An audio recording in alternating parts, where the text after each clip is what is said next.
So good morning or good night, depending on where you are in the world, and welcome to another interview of the Shield Dude on a Couch. I'm your host, Hector, and today we're joined by Antti Wirman, and he's the guitar player for the band Warmen, and they're about to release a new album on the 18th of August, so we're here to talk all about it. So first of all, Antti, how are you today? I'm good. Thanks for having me for this interview. It's been quite hectic summer, but everything is good. Yes, I see you guys been doing some tours, some shows, right? Yeah, we are gonna start by doing one show on the 18th of August in Summer Breeze Festival in Germany, and then after that we will see what happens. But So nothing. yeah, it will be great because it will be great to unleash the album on the day of the release. So I know that you formed this band, or your brother, the keyboardist, formed this band with you, and I know that he used to play with Children of Bodom. And you know, it's such a tragic loss of Alex that we had with Children of Bodom, but your band, when I'm listening to them, I hear a lot of influences from Children of Bodom.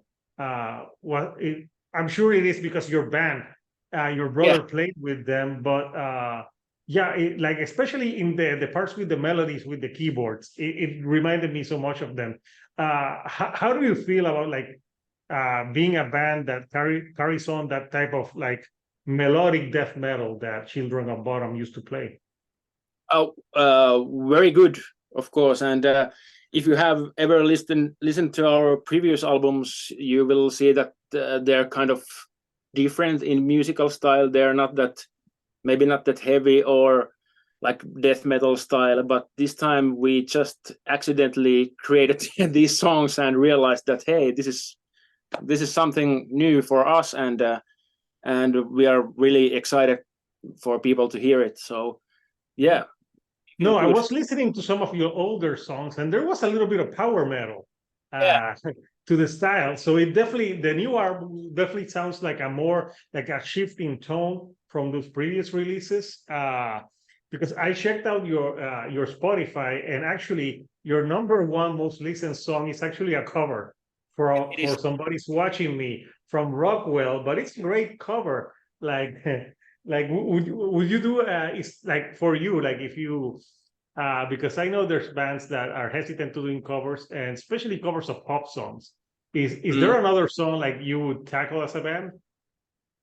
Well, I don't know. This time we covered this old classic Ultravox song for this album, and yeah, it's always fun times to do these pop songs and try to create like a metal version from those, and see what happens. But back in the day with the Somebody's Watching Me, it was, I think it was 2005, so it's quite long ago, but it still plays in the Finnish radio, and somehow that like that turned out so good that it's still there and people are listening to it. But I don't know, we have done many other covers too, but yeah, it's just for fun, nothing serious. Yeah, which song did you cover on the new album Here for None?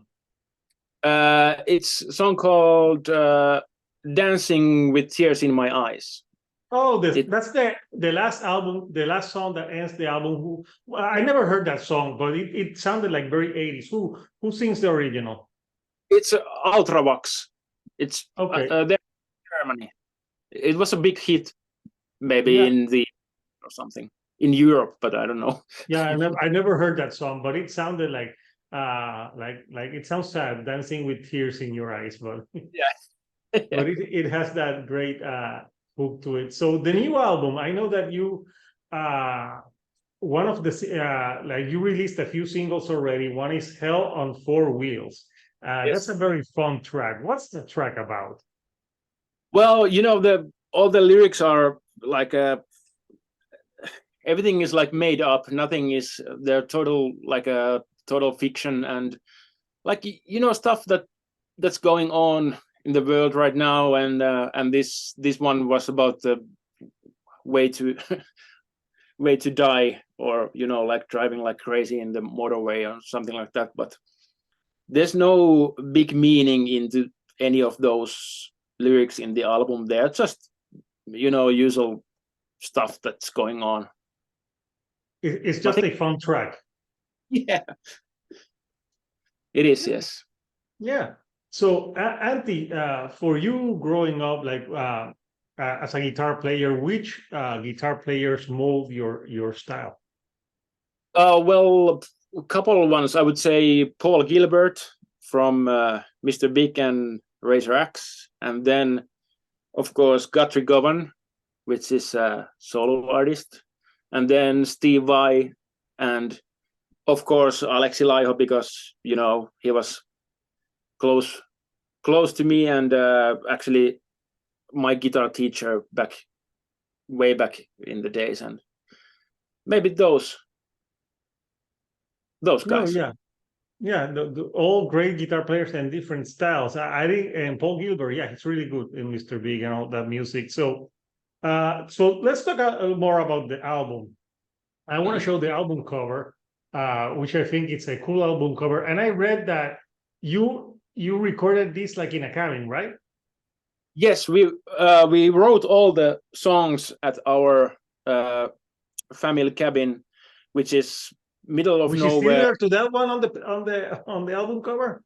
Yeah, it's like a version of that, but it's not real. But it has a point that all the songs were written in that cabin, and yeah, it was a fun idea that, hey, let's put this cabin on the cover, and we were like, yeah, hell yeah.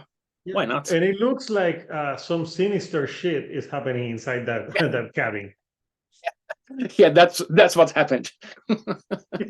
I don't know why, but yeah, it's a cool album cover. It looks like the cover of a horror film, like Cabin in the Woods or something like that. Yes, plus it's good because you see the blue and the dark and the bright.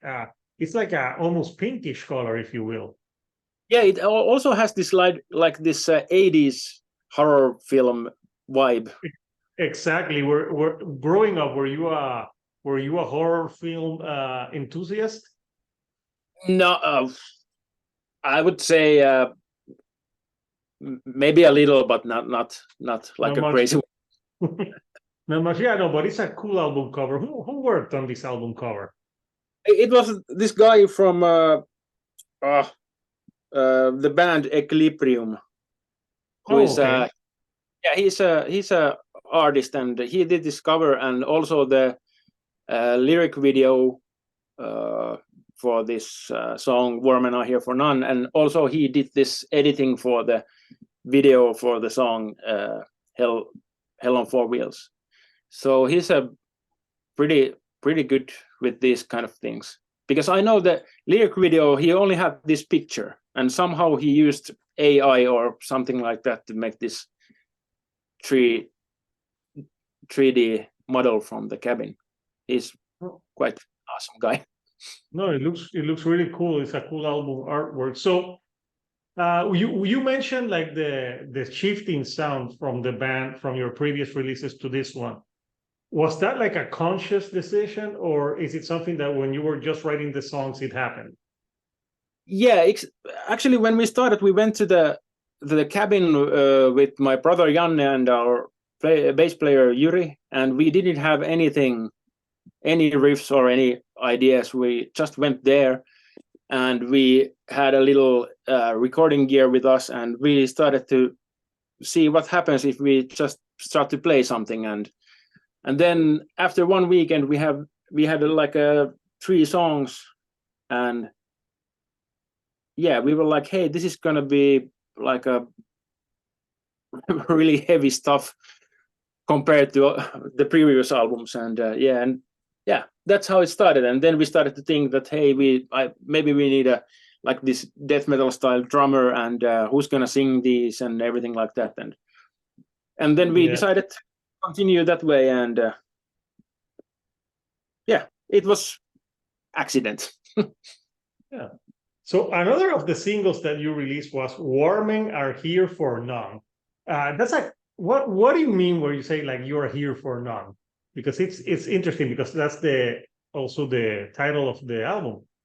Yeah, it's maybe also about this new music style. So we are not here to make music for anyone. Of course, we hate if our old fans don't like the new material, but anyways, we have always done any kinds of songs that pop into your mind and done these silly covers and instrumental tracks and like classical style. And now this time when we had the songs ready, we were thinking about the old fans, what what are they going to say, and then we decided that, hey, we are here for none, so if you don't like it, then we're sorry. Yeah, and it's it's a great song. A lot of like catchy melodies and great guitar riffing on it, and it opens the album. So I think it opens the album like uh on a great note. So I know Finland is very known for like being one of the countries in the world that embraces more metal. I think that you even had like a metal band for kids, if I'm not mistaken, right? Yes, we do. And funny story that I once played in that band for a while. Oh, you did? I had dinosaur costume, and we were doing these shopping malls and everything for kids. It was weird but fun.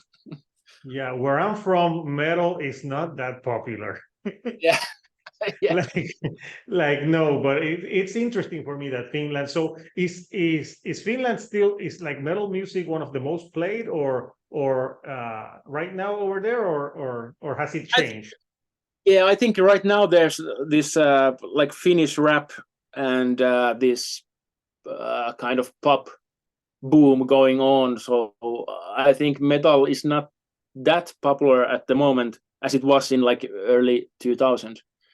But yeah, still metal is really big in Finland, and we have, I think we still have the most metal bands per capita in. That's what I Like, heard, read that there's like one of the countries with the most metal bands per capita. Finnish rap. That that's I bad. got. You hear that? That's we hate that shit. But yeah, Well, I'm from that's Puerto Rico, so here we have the famous reggaeton yeah. that's taking over the world. And but I'm sure it's better than Finnish rap. I'm sorry, Finland, but I Sure. I think the rapping and that style is best for the United States, or I'm Yeah, guessing.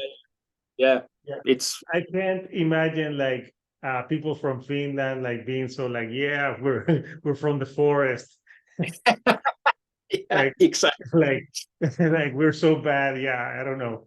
I can't imagine that. So I'll take your word for it. So so yeah, so getting back to the album, like we talked a few about the singles, but like do you have any others like any song on the album that you really enjoy that it's not a single? Uh, yeah, I would say the second song on the album, which is called "The The Driving driving Force." force. Yeah. Yeah, it's my favorite because that was the first song that we wrote for the album, and it has this all these old Warman elements with the melodies and crazy soloing, but it also has this new style with aggressive vocals and drumming and everything. So that's maybe my favorite song at the moment. Yeah, no, yeah. It's a something that this album has is that it's pretty fast paced. So it's Mm. an album that goes by, there's not a power ballad on it.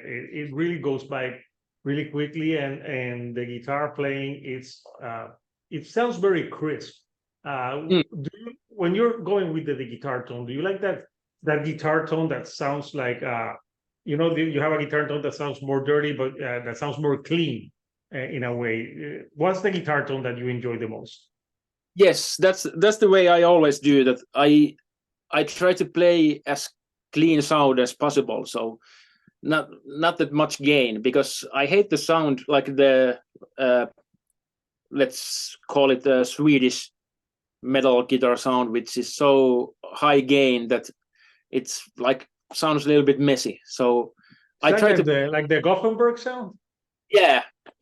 That's I don't like it. I like it like it needs to be so clean that it's almost like a clean channel. But yeah.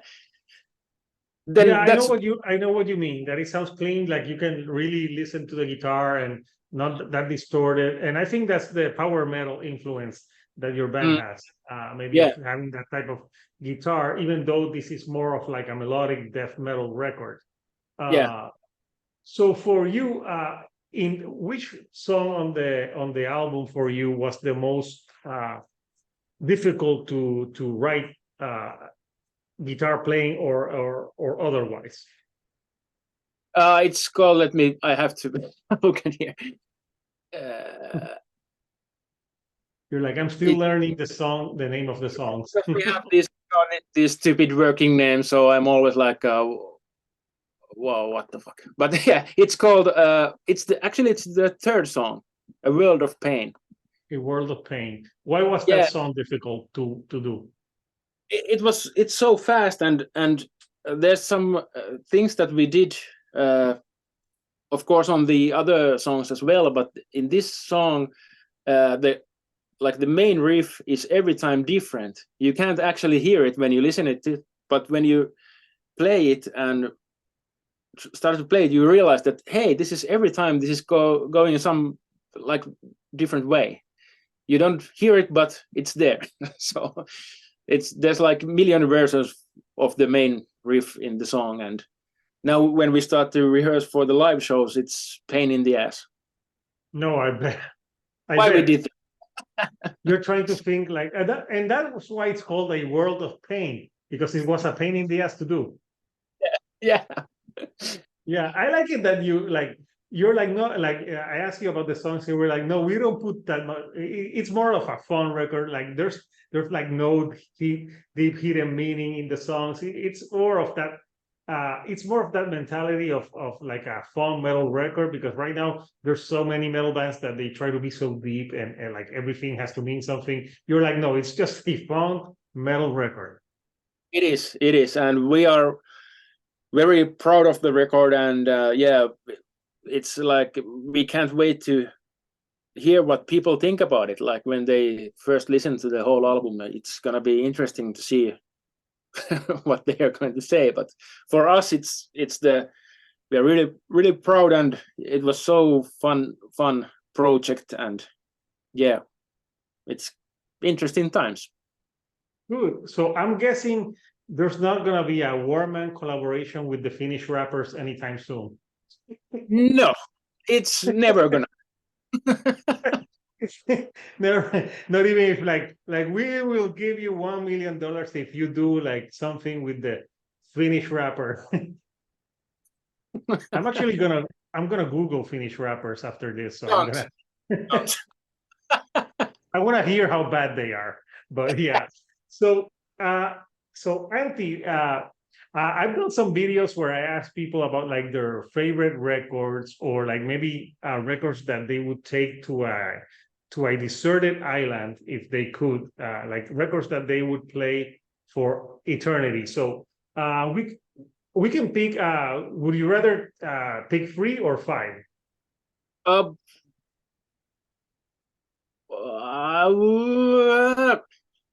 I can say 3 easily, but let's see if I.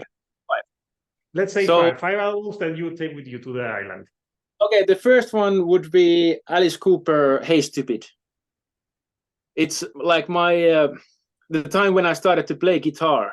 It was the record that really was like a big thing, because I was 9 years old when it came out. And yeah, I still listen to it, and I love the album. And then the second album would be Ozzy Osbourne, "No Rest for the Wicked." It's one of those albums that has this. One.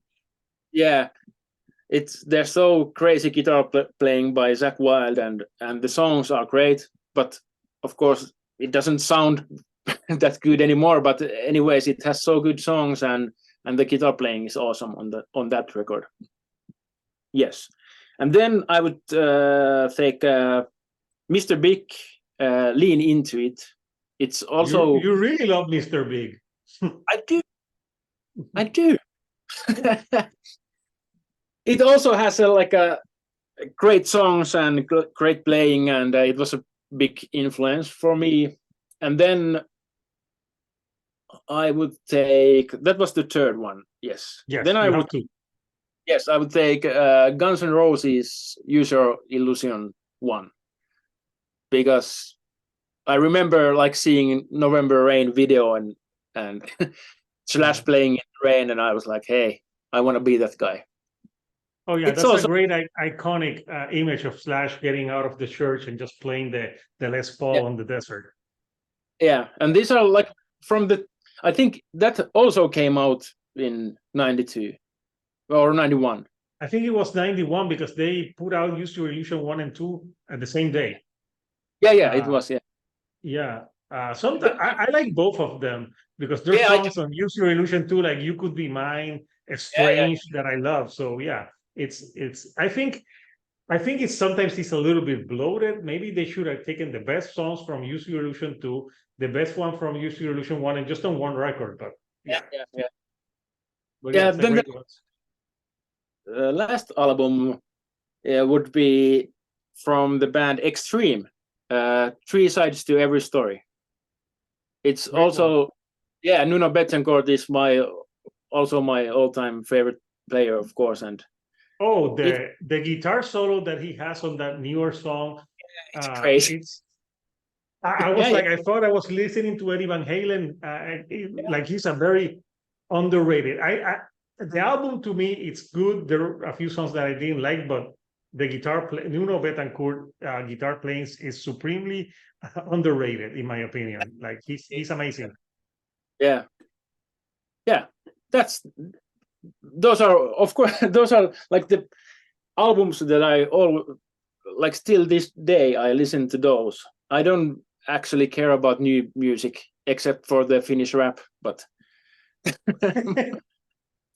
But you know, when I'm somewhere driving car, I listen to Extreme or Guns N' Roses or Mr. Big or Alice Cooper. I'm like, I've heard. That's the music you grew up with, that you gravitate to. Like, yeah.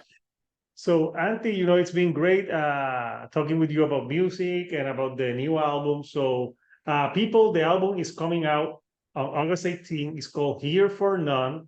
I'll put the link so people can do the pre-orders and check them out. And they're gonna be this year at the Summer Breeze Open Air in Germany. So if you're over there, go check them out.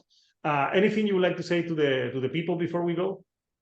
Thank you so much for listening, and I'm really excited for you to hear the new album. We are very proud of this new record, and we hope that you like it. And thank you so much for this interview. Never done it in Puerto Rico.